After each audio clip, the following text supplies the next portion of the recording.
البلاك فرايداي يوم الخصومات ولا اليوم اللي بتعرف الشركات تاخد منك الفلوس من غير ما تحس؟ عاوز تعرف ايه حكاية البلاك فرايداي وازاي الشركات بتلعب على اساليب نفسية؟ تابع معانا الفيديو للاخر.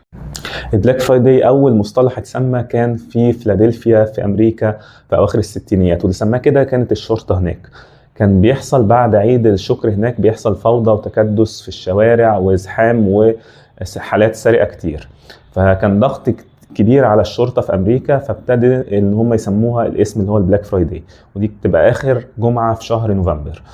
بعد كده في السبعينيات والثمانينيات ابتدت التجار يستخدموا الموضوع أو الاسم دوت إن هم يحولوه من اسم بس الشرطة اللي مستخدماه يستخدموه الاسم تجاري وتسويقي، ان هم بيحولوا ارباحهم اللي هي كانت بالاسهم الاحمر ليحولوه للون الاسود، وده معناه ان هو في ارباح. مع انتشار بقى في الألفينيات وكده ابتدى التجارة تتوسع والتجارة الإلكترونية ابتدت تظهر والمتاجر الإلكترونية والبيع الأونلاين بعد كده، فابتدى يتحول من أمريكا بس للعالم كله، وحتى الشرق الأوسط ابتدى يستخدمه.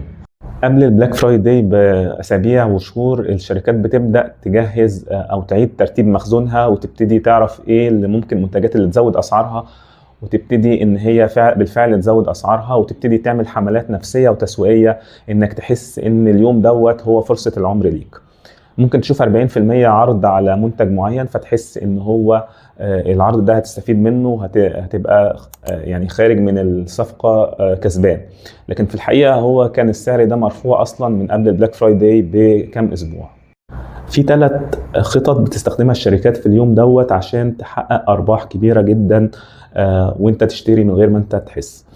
اشهر واحده فيهم اللي هي الفير اوف ميسنج اوت او الخوف من تضييع الفرصه. العرض محدود، اخر 3 قطع، العرض ينتهي بعد 3 ساعات. الحاجات دي كلها اكسبريشنز او كلمات بيستخدموها عشان يحطوك تحت ضغط، ويحطوا دماغك ان هو لازم تشتري دلوقتي احسن ما تلاقيش الفرصه دي تاني.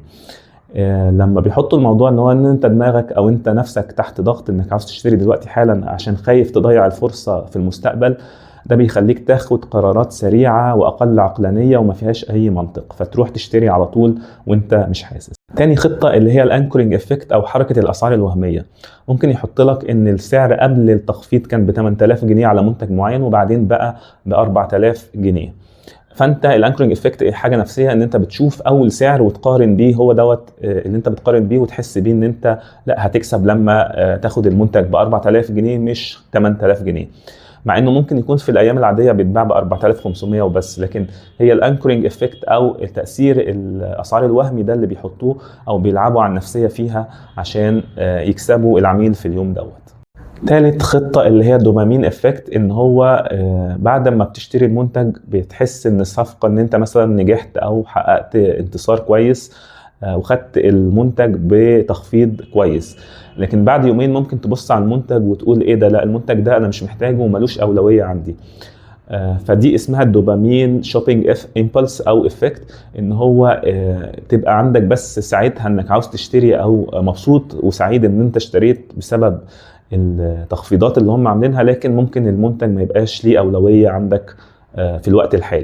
في النهاية البلاك فرايداي مش حرب أسعار، لا دي حرب نفسية، واللي بيكسب فيها مش اللي بيشتري أكتر لكن اللي بيفكر قبل ما يشتري ويدوس باي ناو. لو عجبك الفيديو دوس لايك وسبسكرايب، وقابلكم الفيديو الجاي، وخليك دايما سابق بخطوة. سلام.